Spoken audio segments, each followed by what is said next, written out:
YouTube, what's going on? It's your boy Buddha back in the building today for another last Cloudia tips and tricks guide. Something that I thought would be easy and quick to make, highlighting a bit of information that is going to, I think, serve a lot of people some use. Because ever since we were introduced to the Alchemy Lab revamp, specifically for 5-star units now that can be enhanced up to that level. If we go to Materials Alchemy, you can see that there are these grimoires listed, which the only way to acquire them is to craft them, and it does require the new mega clusters, but also both your magic tomes and your skill books, which can get pretty costly, as you can see. Not sure why those the tome and the skill book cost varies. We can see that they kind of alternate. For the purple and blue ones, you need more tomes than skill books. Red and green are the opposite. But this poses the question, where can I farm these items? And funny enough, there is a magical stage that produces you at least one of each if you can guarantee a stolen item from the enemies in that stage. Shout out, let me first say, to Demos, actually, who I think was the first person to bring awareness about this stage to me. Then Tweaks kind of called it out and showed it off in the last podcast that we did. If you watched the whole thing, you already saw him explain it, but I just wanted to make this video for anyone who doesn't want to sit through an hour and a half to get to that point specifically, but wanted to make sure to give credit to them for announcing this knowledge first. I just figured I would take it and then sum it up in a quick video. So let me run by where that stage is, what you need to be thinking when you run that stage, and then my strategy, what I do specifically to farm both my magic tomes and my skill books. So here we are in the world map. Let's just say we're starting at the beginning, because everyone will be familiar with this. As soon as you start the game, you are going to want to progress in story until you get to the White Laboratory. We click there, and you can see it's very early. You get access to this stage. Chapter 1-14. Laboratory Depths is what you're going to farm, and it's only available in normal mode. You can't actually farm this on hard mode, which is fine because it gives us what we need. So I am going to bring a friend unit just so I can get the plus 30 friend points. If you don't know, be spending your friend points on the limited time friend gacha that's going on right now. The return for your friend points is astronomical.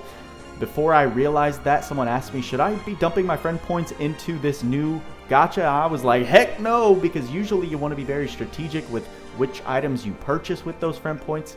And again, it was talked about in the podcast, but unless you have a specific item that you want to guarantee yourself to progress a character that you're working on in that exact moment, you are going to get so much return on items for your friend points right now by spinning on the friend gacha. Alright, with that little disclaimer out of the way, here we are in the stage Laboratory Depths. Can I actually see? I think I can. If I go back a little bit, I jumped the gun.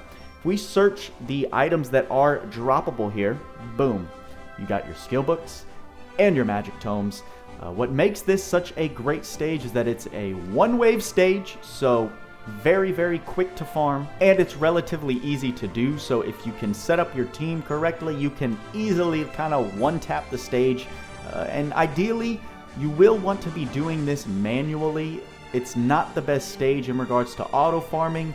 Maybe you can get away with auto farming it with a designated farming unit. That might work out pretty nicely, but for the way that I run it, I'm going to show you why you do need to run it manually.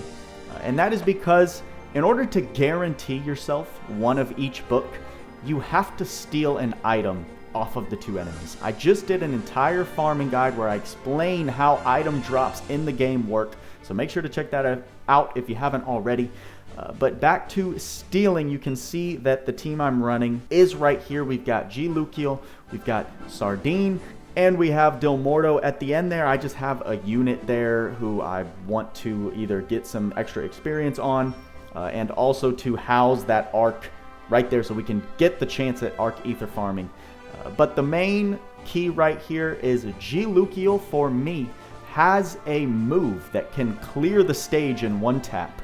So that is the important thing here. If you were around during DMC and you're familiar with V's efficiency in farming, because his S1 clears the screen if all the mobs are pretty weak, this is the same kind of thought process here. And I do have to have Abandoned City on her so that she does have that skill charge of her S3. So it does require a little bit of setup. You need the proper skill charges in order to start out with the move that you need. But otherwise, you can probably just run any team that can one-tap these bosses, and it will get the job done. This is just the most efficient method for me, as we'll see when I showcase why.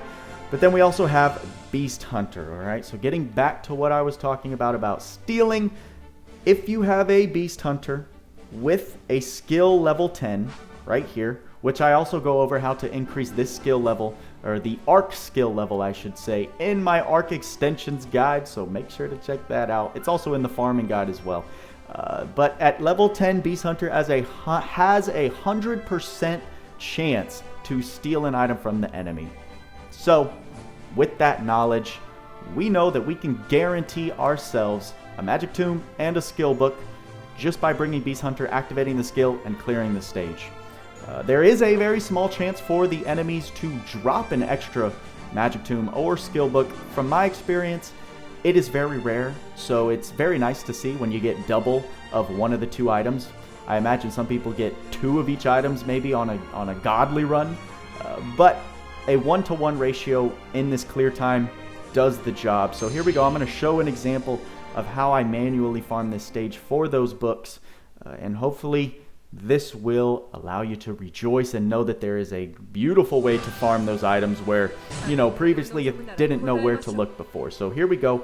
Immediately the wave starts. I go over to Sardine, activate Beast Hunter. I know I have those skills, and then I activate G-Luke's S3, and the stage is done. Very nice.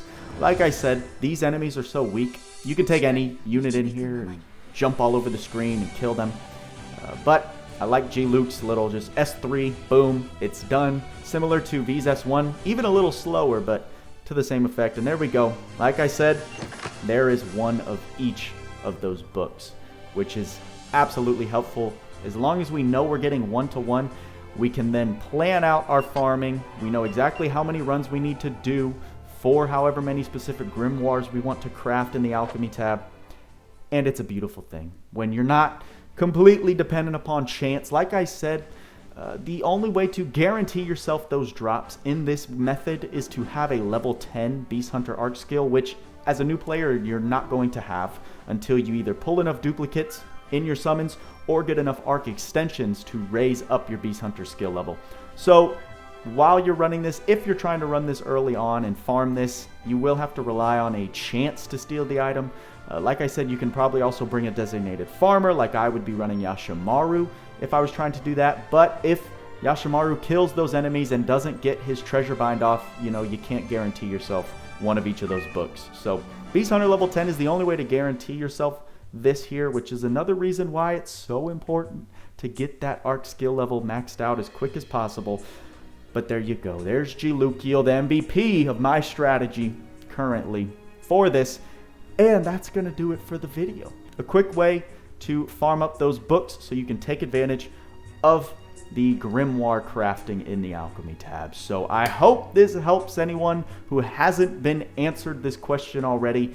Like the video if it helped you out. Subscribe and hit that bell notification for any new video that I drop on LC or any other games that I'm covering. We do have our watch party tonight for the Full Metal Alchemist collab details.